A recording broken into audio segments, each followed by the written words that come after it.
if anybody has a question, please feel free to just give a shout, and we'll probably hear you. But I can also, there we go. I can also see if we can hand over the microphone to all of you. Yeah, so we have a panel.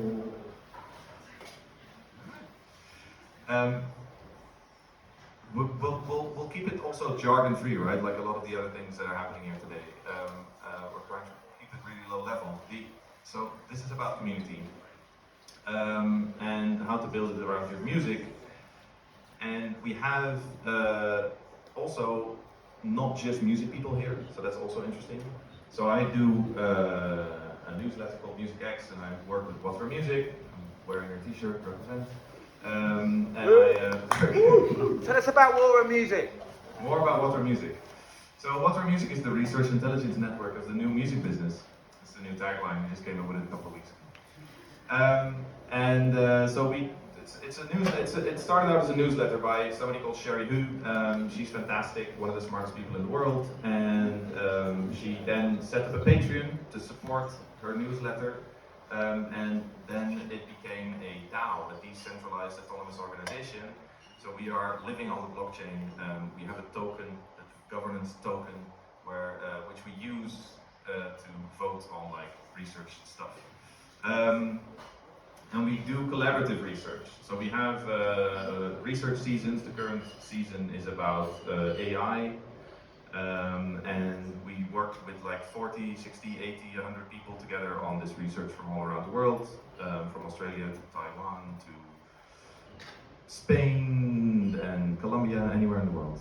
It's super cool, and I will stop talking about that now. Maybe you can just introduce yourselves. Oh yeah, well, share the mic. It's also fine. Hi everyone. My artist name is AO20641.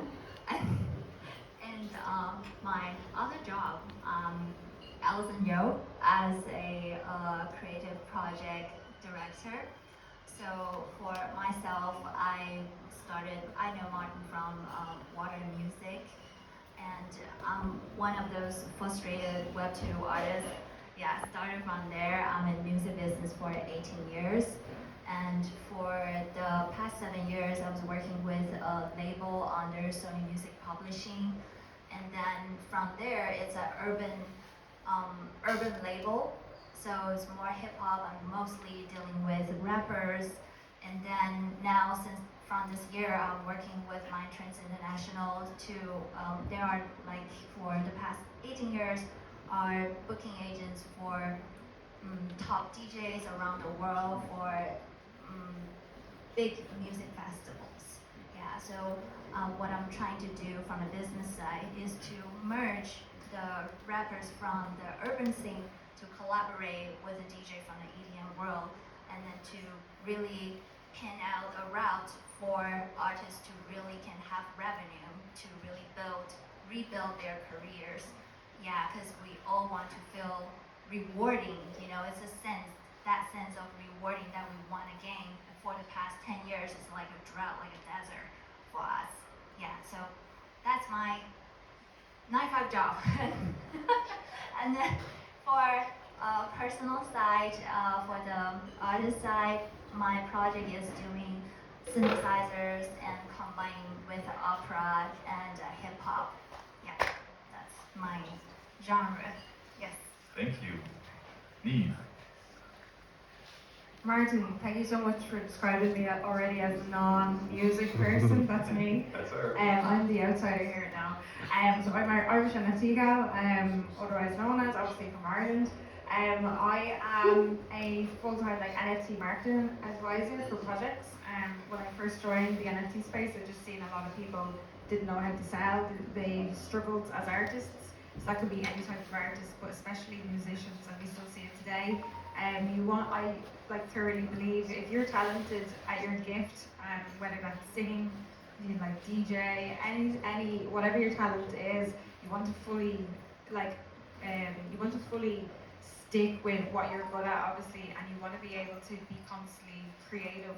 So by being able to dabbling with marketing and trying to sell your NFT, it's kind of like a second job. And I thoroughly believe that you just need to like focus on your creativity and keep producing what you're good at. So yeah, help a lot of artists on a lot of different NFT projects and make sure that they stick to what they're good at and make sure that they have a good team involved. I'm working a lot with historical NFT projects like Crypto Skulls, CryptoPunks V1, if anyone has heard of it as well. I'm really interested in like recording day-to-day information with NFTs because so much happens on a day-to-day basis. We want to just make sure that it's recorded because we will forget in 10 years time, like every single day what's happening in the NFT. Very cool, very cool. So, is anybody not aware what a CryptoPunk is? Raise your hand if you don't know. Lovely. So CryptoPunks were sort of the first profile picture NFT project. And the cool thing is, they look silly, but the cool thing is that they actually were generated on blockchain, right? So a lot of the other PFP projects, profile picture projects that you see, we don't have it. It's like, we were at NFT London yesterday, and I was at one of those talks where somebody said, "My ape is me, and I am my ape." So there are people that have an NFT, and the NFT has a JPEG, and the JPEG becomes their Twitter profile picture, and then it becomes a lot more. But all of them are not really generated on blockchain, just images. The original CryptoPunk things were actually generated on the blockchain, right? So it's pretty cool. You can find more about that if you want. We're not talking about that today. I want to actually jump in on something you said there, because I think we can all agree, right? Hey, wouldn't it be wonderful if musicians could just make music and that's it? So how can community help achieve that? Yeah, like a lot of musicians that are just starting out in the NFT space, you have to do your own research and you have to spend a lot of time to make sure security is right, your wallet is set up in the right way, especially if you've like multiple wallets. So you need advice, you need help from other people. A lot of people, like when you first start in the NFT space, I would always recommend like to do, a good few weeks of kind of like self-taught, but people don't have the time to do that if you're focusing on creating your own talent. So like it's difficult, but you definitely need advice from someone else. There's a lot of like courses now that you can do and a lot of workshops. I suppose if you're brand new to NFTs, you're better off learning from people's mistakes, and I always like share my mistakes that I've made. I joined the NFT space about 2 years ago. That's why I find it so important to like share your story and like make sure we're all like recording these events day by day. So yeah, just listening to other people's mistakes and finding people that have already, I think that have already failed in the NFT space, because they'll be able to tell you like 10 times more than someone that's like, I think even after succeeding. You want someone that's already failed, you want someone that is knows contacts. So whether they're in like PR or marketing, we already have like these specializations in place, for a reason. So that's what I do. I try and like connect people together and make sure that they're in the right place, because it is all about connections. You can start from a Web 2 space, so Web 2 space meaning that you're, let's say, a guitarist or a DJ. But if you are like, you have, let's say, 50k followers on Instagram, you're still starting from brand new in the NFT space. It's very difficult to transition and bring your audience into the NFT space. So that's why it's just really important to like start as soon as possible. If you're interested in NFTs, just literally get started and you'll learn as you go along. But yeah, just be careful and make sure that you're dead wise with security is the first thing. Alison, you want to? I think I would like to share about my experience working on a hip hop label, because most of the rappers, like I'm a big Kendrick Lamar fan, so I don't know if anybody loves Kendrick Lamar. I'm sure we all are. Yeah, so it's very honest and very just really true to himself about his storytelling. And I think storytelling is like a fancy word that we created, but actually we just want to care about each other And I think for the past few years, it's just dialogue continuing with the rappers and then understand about their lives and understand about what they need as an artist and to really care about their mental health. That's what I've been focusing on for many years. So, for example, right now that I'm working on one project with a upcoming rapper called Swerve, and he's based in ATL, and you have to be like part of their life and really understand what they need exactly, and then build that marketing around them. Yeah, and let them focus on what they're doing so they feel secure. I think this whole industry is running based on insecurity. Yeah, so that's why from the web to from the streaming side it's kind of failed. Yeah, so that's I think I'm more cared about. I'm a big advocate for mental health. So I think just to care about people really from your heart and then to have that conversation, that real dialogue to care about each other. Yeah, and it's interesting because you talk about this from like a label perspective now. You spoke about like if you go into the whole Web3 ecosystem, it's good to start learning from other people that are in there. And so can we take a next step and think beyond those first people, right? And when do you actually start to have a community? When does that happen? That's a really good question. Yeah, community building is the single most difficult thing to do in the NFT space.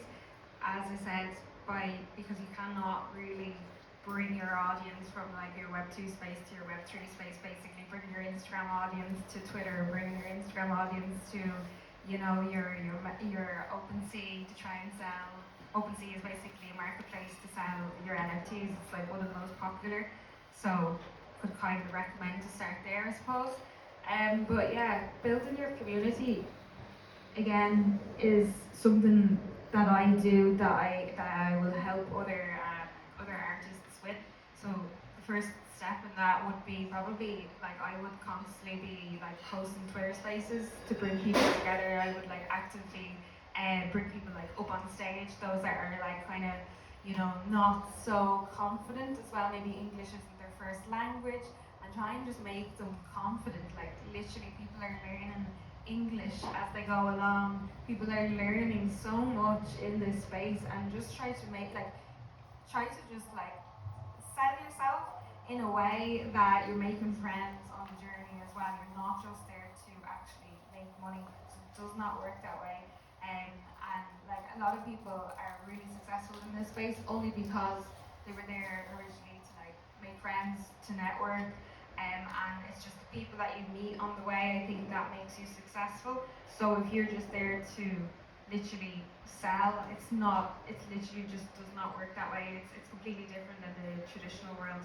So just like literally push yourself to be a little bit more, I suppose, like outspoken a little bit more, and like you're the one that will walk up to someone else instead of waiting for them, and it will really like bring you far.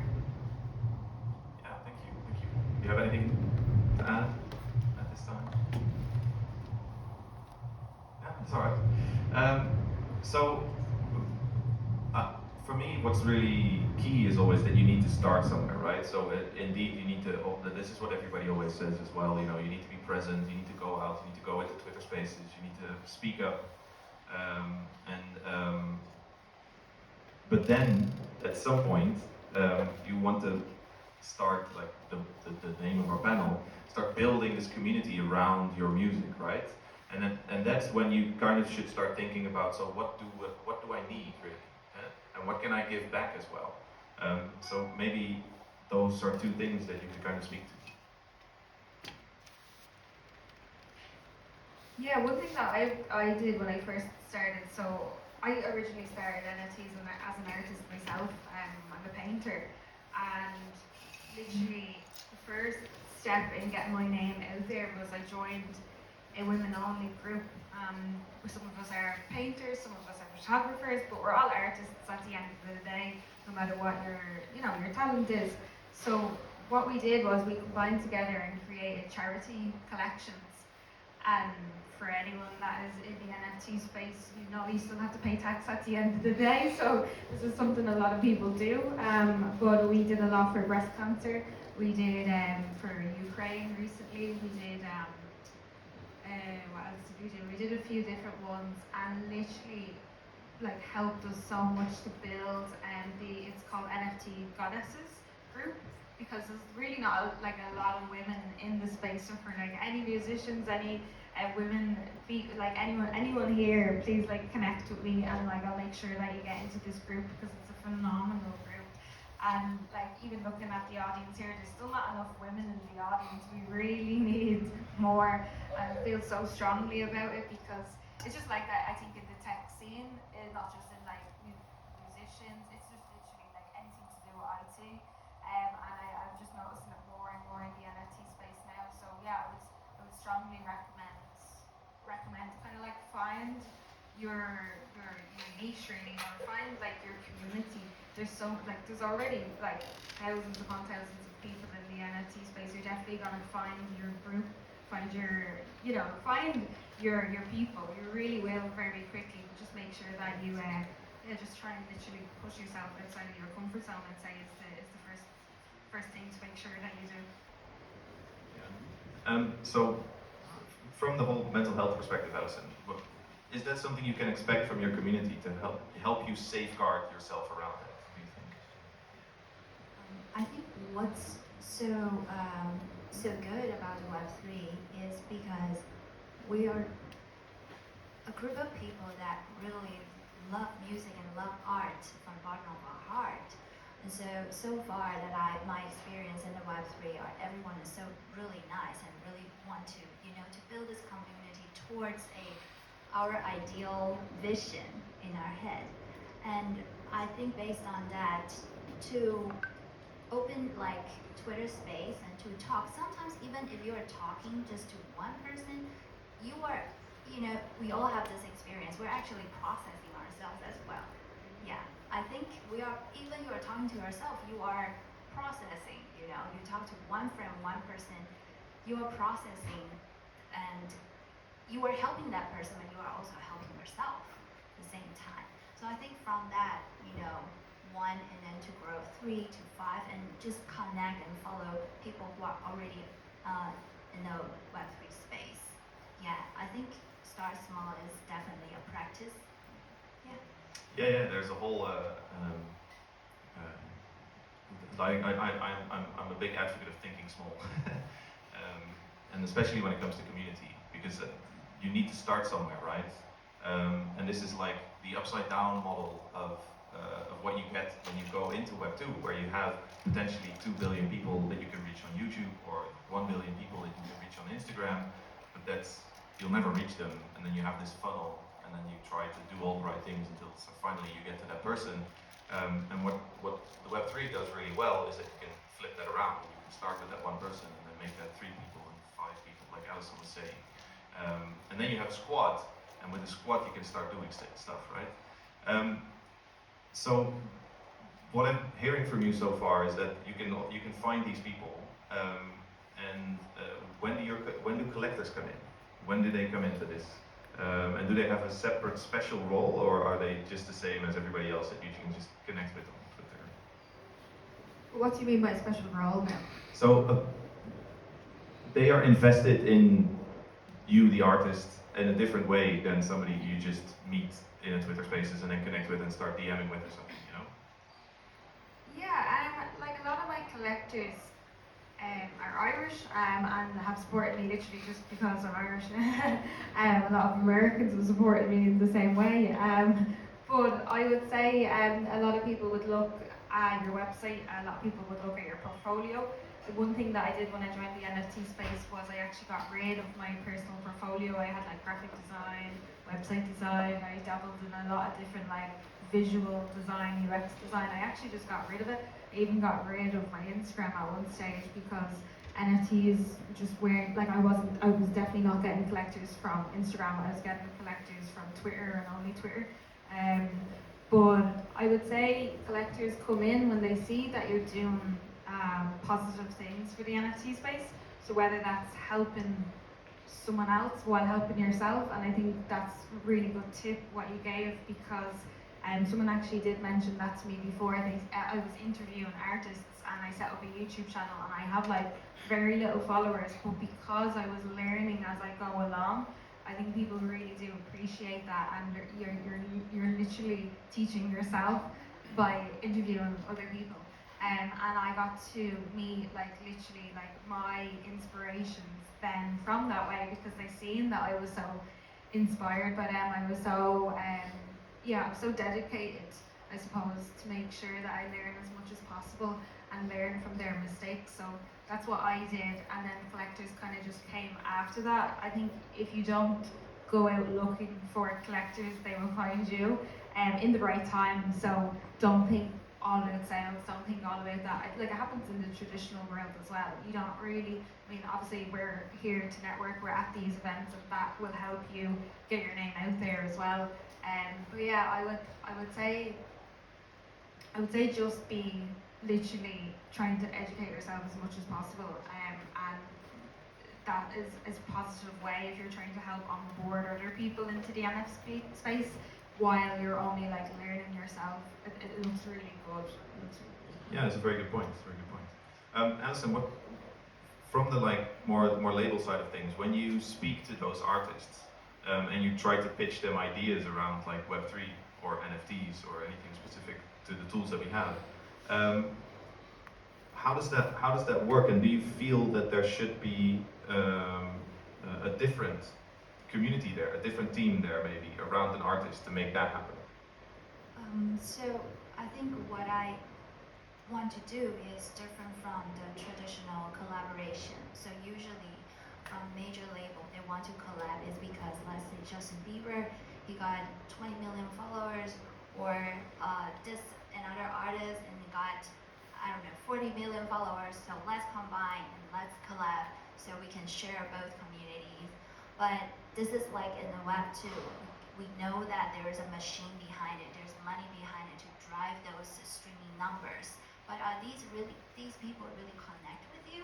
So I think what I wanted to do is to ask the rapper that who do you want to work with, and can we dig into the story of your music and to find that specific DJ to do the remix. Even as a remix, I wanted to do like they both really know each other. Yeah, it's not like label to label money talk, but it's really based on the artist himself. What is his headspace right now? What is he going through? And then we can deliver ideas, business ideas, based on this, this core. So the artist can really go through this journey, and even though this way might be, it takes longer, or the journey is like longer, but it builds a fundamental thing, the history. And you are also accompanying the artist to going through this whole journey, and he can feel it. So sometimes I feel like label in the Web3, let's say manager in Web3, we have to be like, almost like a therapist or a friend to the artist. Yeah, that's how I look at it. Well put, thank you. Are there people who have questions in the audience? Because we want time for that. Yeah, Jason. Hi, yeah, I'm just reflecting on your point made earlier about converting people from Instagram over. How do you feel that the announcements around the toolkits that are being built and provided for creators on Instagram will impact on that? Could you repeat the last part you said? So with Instagram announcing that they're providing toolkits for creators and allowing them to promote their NFTs on there and sell them on there, do you think that will help, convert audiences? Because obviously it is very difficult to migrate existing audiences from any channel really to new spaces. How do you feel about that?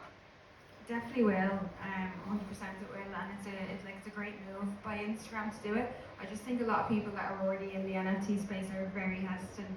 They're already hesitant and click the links. We don't like emails, we don't like getting sent a random email link. We're just not going to click on it, and it's just the way that you have to teach yourself.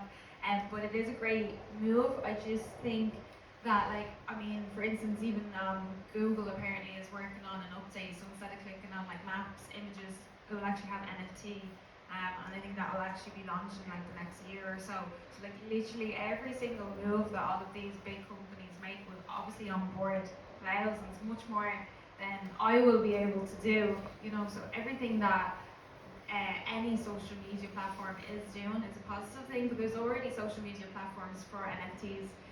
Like I use a social media platform, it's called User, and they literally are doing, I think, more than like what Instagram are doing. They're like making sure that artists are seen on the homepage. Like you're not gonna get yourself like advertised on like the homepage of Instagram.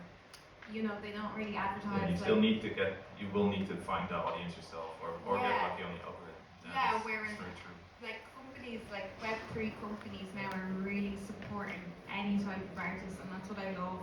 I feel really strongly about that because Instagram are only going to support whoever they're collaborating with, like let's say Justin Bieber, for example, because it makes them, let's say, look good because they're already well known.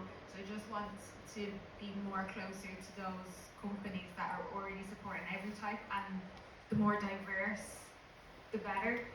But yeah, like it is a great move, but it's something that I personally won't use. It's interesting because it's Web 3 and Web 2 colliding, and Yeah, how, there that, was how so- that washes up is an interesting. I also want to give some space to other people. You were wanting to ask a question, maybe?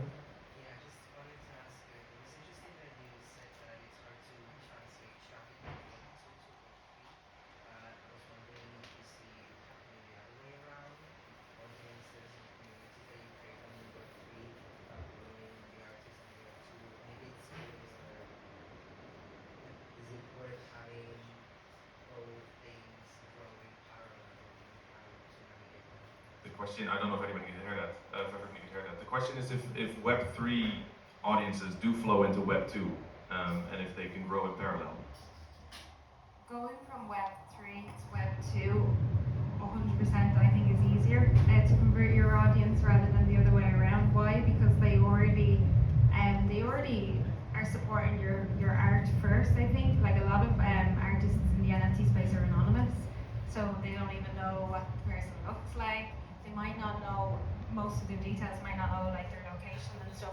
If they're your collector, I think it's a lot easier then to convert them into like, let's say, if you wanted like, let's say for myself, if I was sending like a physical painting or like limited edition print or something,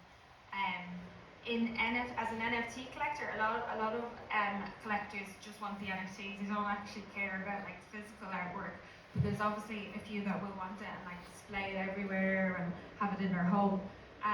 So you can definitely convert them into your own company. If you have your own, you can 100% do that. I think yeah, a lot easier. So that was it for us. We'll be around, so do walk up to us if you want to ask any questions. Thanks very much for listening. I think there's music next, right? There's more music coming up, so stick around. Thank you very much.